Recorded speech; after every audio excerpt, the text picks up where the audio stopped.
बिस्मिल्लाहिर्रहमानिर्रहीम। अस्सलाम वालेकुम स्टूडेंट्स, उम्मीद करता हूँ कि आप सब खैरियत से होंगे।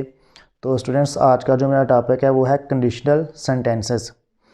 तो आज इनके हवाले से हम बात करेंगे। ये बेसिकली 3 तरह के होते हैं, फर्स्ट, सेकंड और थर्ड। और मैं आज आप लोगों के साथ फर्स्ट कंडीशनल हवाले से इनके बात करूँगा। तो जहाँ तक यानी कि कंडीशनल सेंटेंस का ताल्लुक है, इसमें क्या होता है कि इसमें 2 हिस्से होते हैं। एक हिस्सा होता है अगर वाला हिस्सा होता है और एक तो वाला हिस्सा होता है। और जो अगर वाला हिस्सा होता है ना, वो शर्त को ज़ाहिर करता है, और जो तो वाला हिस्सा होता है ना, वो जज़ा को ज़ाहिर करता है। तो स्टूडेंट्स, जो अगर वाला हिस्सा होता है ना, उसमें आपने प्रेजेंट एंड डेफिनेट टेंस को लगाना होता है। और जो तो वाला हिस्सा होता है ना, जो इनके जज़ा वाला हिस्सा होता है, उसमें आपने फ्यूचर एंड डेफिनेट टेंस लगाना होता है। उसके अलावा यानी कि अगर फिर फ़िक्रा मनफी बनाना हो, तो जो यानी कि अगर वाला हिस्सा होता है, यानी कि उसमें आपने क्या करना है, प्रेजेंट एंड डेफिनेट का अगर उसमें मनफी है तो फिर आपने वहाँ डू नॉट या डज नॉट लगाना है। और अगर तो वाला हिस्सा जो मनफी बनाना है तो उसमें आपने क्या करना है, शैल और विल के साथ नॉट लगाना है। तो इसका आपने एक ख़ास ख्याल ये रखना है कि इसमें इन फ़िक्रों में ना तो का एक लफ्ज़ आता है जो यानी कि जज़ा को ज़ाहिर करता है। तो के लिए इंग्लिश में कोई ख़ास वर्ड नहीं है, कोई स्पेशल वर्ड नहीं है। तो इसकी इंग्लिश यानी कि हमने क्या करना है, कोमे के साथ करनी है। यानी कि इसकी जगह पे हमने कोई और नहीं लगाना, इसके देन का इस्तेमाल नहीं करना। अगर हम ये लगाएंगे तो फिर हमारा जो सेंटेंस होता है ना, वो गलत हो जाएगा। तो ये ऑलरेडी मैंने यानी कि कंडीशनल सेंटेंस के हवाले से कुछ बातें लिखी हुई हैं, हम इसको पढ़ते हैं। यानी कि जो शर्तिया जुमलों के कितने से होते हैं, 2 हिस्से होते हैं। एक हिस्सा शर्तिया होता है और उर्दू में अगर के साथ शुरू होता है। दूसरा हिस्सा जज़ा का होता है जो आमतौर पर तो से शुरू होता है। अगर यानी शर्त वाले हिस्से को प्रेजेंट एंड डेफिनेट या सादा प्रेजेंट में करते हैं। तो ये यानी कि अगर वाला हिस्सा यानी कि शर्त वाला हिस्सा है। और जो तो वाला हिस्सा, तो यानी कि जज़ा वाले हिस्से को आपने कौन से टेंस में करना है, फ्यूचर एंड डेफिनेट टेंस में तर्जमा करना है। और उसके अलावा यानी कि उर्दू में लफ्ज़ जो तो होता है, जो तो यानी कि जज़ा वाले हिस्से को ज़ाहिर करता है। अंग्रेज़ी में इसका तर्जमा देन नहीं करेंगे आप, क्योंकि अगर ये करेंगे तो गलत हो जाएगा। तो लिहाजा आपने तो की बजाय क्या करना है, कोमे से ही यानी कि काम चलाना है। अगर शर्त वाले हिस्से में मनफी आए तो नॉट को अमदादी फेल के बाद लगाएं। यानी कि अगर में प्रेजेंट एंड डेफिनेट टेंस होता है, जब भी हमने प्रेजेंट एंड डेफिनेट का नेगेटिव बनाना है तो सब्जेक्ट के मुताबिक हमने क्या करना है, डू नॉट या डज नॉट लगाना है। अगर जज़ा वाले हिस्से में मनफी आए तो नॉट को आपने अमदादी फेल के बाद लगाना है। यानी कि जज़ा वाले हिस्से में आपने कौन सा टेंस इस्तेमाल करना है, फ्यूचर एंड डेफिनेट टेंस इस्तेमाल करना है। और फ्यूचर एंड डेफिनेट टेंस में हमने क्या करना है, शैल और विल के साथ नॉट लगाना है। इस तरह यानी कि हम फ़िक्रे को मनफी बना सकेंगे। तो कुछ सेंटेंस मैंने 10 स्टूडेंट्स लिखे हुए हैं प्रैक्टिस के लिए, तो आइए हम इनको भी करते हैं। पहला सेंटेंस है हमारा, अगर वो मेहनत करेगा तो पास हो जाएगा। तो स्टूडेंट्स याद रखना है, उर्दू में अगर वाला हिस्सा भी फ्यूचर में हो सकता है और तो वाला, यानी कि इन दोनों फ़िक्रों में जो यहाँ जो अलामत आएगी ना, वो वैसे फ्यूचर को ज़ाहिर करती है और यहाँ भी फ्यूचर को ज़ाहिर करती है। लेकिन जो हमारा रूल है इसके हवाले से कि हमने शर्त वाले हिस्से को क्या करना है, प्रेजेंट एंड डेफिनेट में करना है, और तो वाले हिस्से को फ्यूचर एंड डेफिनेट में करना है। उर्दू में यानी कि ये फ़िक्रा दोनों यानी कि फ्यूचर में आएगा, लेकिन जब हमने इस फ़िक्रे को इंग्लिश में करना है तो हम एक ही यानी कि फ़िक्रे में हम इंग्लिश के 2 सेंटेंस नहीं लगा सकते, यानी कि एक ही टेंस को हम 2 बार नहीं लिख सकते। तो लिहाजा हम क्या करेंगे, अगर वाले हिस्से को प्रेजेंट एंड डेफिनेट टेंस में करेंगे और तो वाले हिस्से को फ्यूचर एंड डेफिनेट टेंस में करेंगे। तो ये अगर वाला कौन सा है हिस्सा, ये शर्त वाला है, और ये तो वाला हिस्सा कौन सा है, जज़ा वाला हिस्सा है। तो सेंटेंस बनाने का तरीका ये है कि आप सबसे पहले सब्जेक्ट का तर्जुमा करें, फिर उसके बाद वर्ब लगाएं, और वर्ब के बाद आप ऑब्जेक्ट लगाएं। उसमें जो सब्जेक्ट है वो ये है, वो। इफ़ ही, क्योंकि हमने इसमें क्या लगाना है, प्रेजेंट एंड डेफिनेट लगाना है। तो प्रेजेंट डेफिनेट में जब स्टूडेंट्स सब्जेक्ट सिंगुलर होता है तो फिर हम वर्ब के साथ एस या एस का इजाफा करते हैं। व्हेन ही, ये हमने वर्ब लगा लिया और इसके साथ हमने क्या करना है, एस का इजाफा करना है। ही वर्क्स हार्ड, अगर वो मेहनत करेगा तो इसकी जो हमने इंग्लिश करनी है ना, वो यहाँ हमने कॉमा लगाए करनी है तो वाली, और ये वाला हिस्सा किसको ज़ाहिर कर रहा है, जज़ा को ज़ाहिर कर रहा है। तो जज़ा वाले हिस्से को हमने कौन से टेंस में करना है, फ्यूचर इंडेफिनिट टेंस में करना है। If he works hard,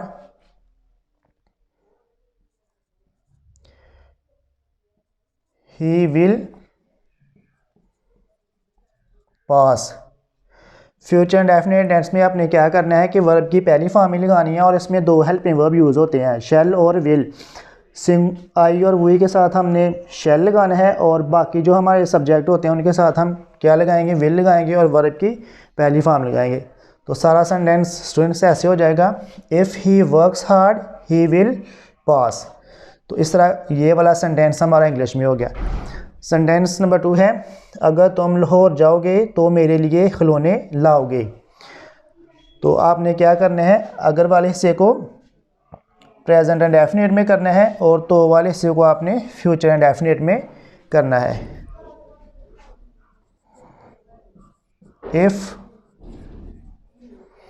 if you go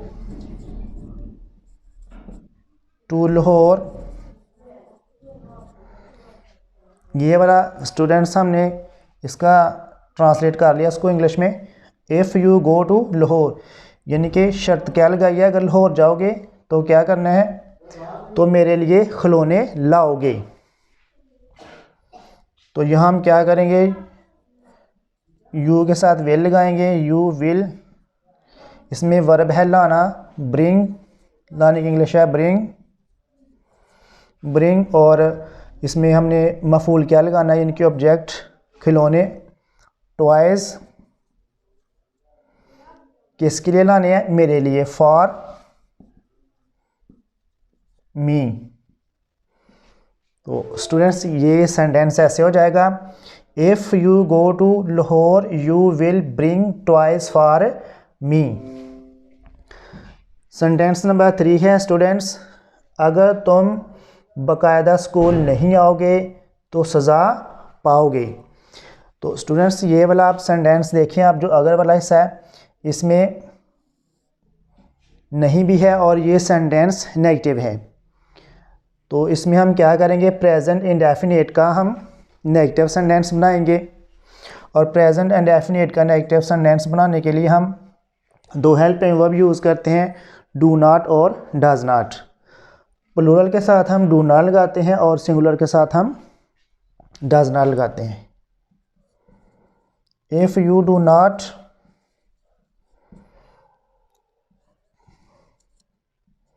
come to school, तो आगे तो वाला ऐसा क्या है, तो सज़ा पाओगे, यहाँ हम कॉमा लगाएंगे, सज़ा पाओगे। तो स्टूडेंट्स ये वाला जो सेंटेंस है ना जज़ा वाला, ये फ्यूचर इंडेफिनिट में है, लेकिन ये फ्यूचर इंडेफिनिट का पैसिव है क्योंकि इसमें सज़ा देने वाले का जिक्र नहीं है। तो यानी कि इसमें सब्जेक्ट मौजूद नहीं है, और जब सब्जेक्ट मौजूद ना हो तो फिर हम क्या करते हैं, ऑब्जेक्ट को ही सब्जेक्ट बना लेते हैं। और फ्यूचर इंडेफिनिट का हमने पैसिव बनाना है तो हम क्या करेंगे, शैल और विल के साथ बी लगाएंगे और वर्ब की थर्ड फॉर्म लगाएंगे। तो इस तरह हम ये करेंगे, यू विल बी। पैसिव के लिए हम फ्यूचर इंडेफिनिट में जो हेल्पिंग वर्ब इस्तेमाल करते हैं वो है शैल बी और विल बी, लेकिन ये सब्जेक्ट यू है, इसके साथ हम क्या लगाएंगे, विल बी लगाएंगे। विल बी सज़ा की इंग्लिश है पंच, तो यहाँ हमने कौन सी फॉर्म लगानी है, थर्ड फॉर्म लगानी है क्योंकि पैसिव में थर्ड फॉर्म इस्तेमाल होती है। If you do not come to school you will be punished. उस फिक्रे में थोड़ा सा हमसे ना ये मसलन कि हमने इसकी इंग्लिश नहीं की, तो हम इसकी इंग्लिश इधर कर लेते हैं। If you do not come to school regularly, इनके सारा सेंटेंस ऐसे हो जाएगा, if you do not come to school regularly, तो जो जज़ा वाला हिस्सा है यू विल बी पनिश्ड, ये पैसिव में है और ये फ्यूचर इंडेफिनिट के पैसिव में है, तो लिहाजा हम क्या करेंगे, फिर इसको पैसिव में ही करेंगे, यू विल बी पनिश्ड। इस तरह ये वाला सेंटेंस भी हमारा हो गया। तो स्टूडेंट्स आगे वाला सेंटेंस है हमारा, अगर वो मेहनत नहीं करेगा तो पास नहीं होगा। तो स्टूडेंट्स ये वाला देखें, इसमें अगर वाला हिस्सा भी नेगेटिव है और इसमें जज़ा वाला हिस्सा भी क्या है, नेगेटिव है। तो लिहाजा हम दोनों हिस्सों में क्या करेंगे, नेगेटिव इनको बनाएंगे। इफ़ इसका सब्जेक्ट स्टूडेंट्स सिंगुलर है, तो प्रेजेंट इंडेफिनिट का जब हम नेगेटिव सेंटेंस बनाते हैं तो वर्ब हम डज नॉट या डू नॉट लगाते हैं। तो ये सब्जेक्ट सिंगुलर है, तो इसलिए हम क्या करेंगे, डज नॉट लगाएंगे। इफ़ ही डज नॉट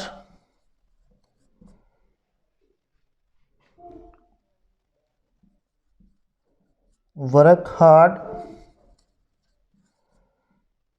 तो पास नहीं होगा। तो जज़ा वाले हिस्से में हम क्या करेंगे, फिर फ्यूचर इंडेफिनिट का नेगेटिव लगाएंगे, और फ्यूचर इंडेफिनिट का नेगेटिव बनाने के लिए हम शैल और विल के साथ नॉट लगाते हैं।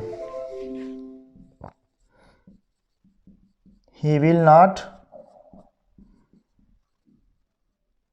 पास। तो सारा स्टूडेंट्स सारा फिक्र ऐसे हो जाएगा students, if he does not work hard he will not pass. तो ये स्टूडेंट्स सेंटेंस थे जो हमने कंडीशनल सेंटेंस में किए, और नीचे मैंने 4 सेंटेंस दिए हुए हैं आपकी एक्सरसाइज के लिए, और जिनको अंडरलाइन किया है उनकी इंग्लिश भी लिखी हुई है। तो ये आपने क्या करने हैं, प्रैक्टिस के तौर पर करना है, और इनको भी करने के बाद आपने मज़ीद यानी कि ख़ुद से भी ये सेंटेंस बनाने हैं और इनको करने की कोशिश करनी है।